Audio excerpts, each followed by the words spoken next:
My husband filed for divorce and laughed to my face until the judge revealed my net worth.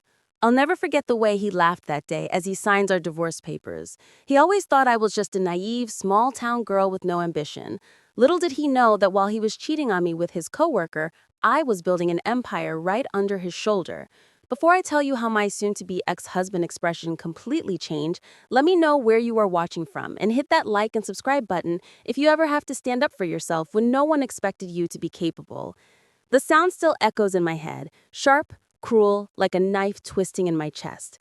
The man I thought I'd spend forever with stood there, grinning like he'd just won the lottery, waving the divorce papers in my face. "It's over, Claire," he said, almost gleeful. "You can keep your little job and your pride. I'm done playing house." This was my husband, Daniel, the same man who used to bring me coffee in bed, who said he couldn't live without me. But over the years, that love had eroded into something cold and transactional. I knew he was cheating long before I caught him. The late nights, the sudden need for privacy, the scent of perfume that wasn't mine on his shirts. I confronted him once, and he brushed it off with that smirk of his. "You're imagining things," he said. But I wasn't. I just didn't have proof. Yet. When I finally found out who she was, a 26-year-old fitness influencer he'd met at some networking event, I felt like the air had been sucked out of my lungs. He wasn't even subtle about it. He posted pictures of business trips while she uploaded photos from the same hotel room. I could have exposed him right then, but I didn't. I decided to wait. Because Daniel didn't know me as well as he thought he did.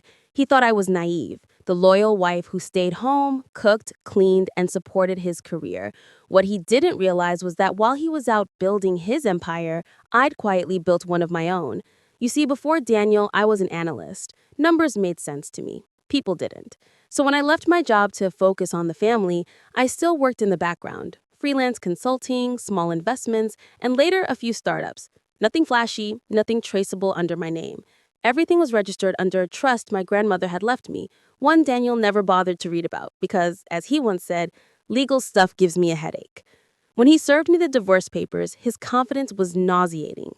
He said, "I already talked to my lawyer. You'll get the house and maybe a little alimony if you behave, but honestly, I think it's time you learned how to live without me." He said it like he was doing me a favor. I nodded, keeping my expression blank.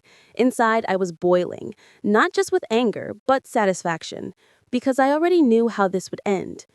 Over the next few weeks, I let him think he had the upper hand. He'd moved out into an apartment downtown that his new girlfriend immediately redecorated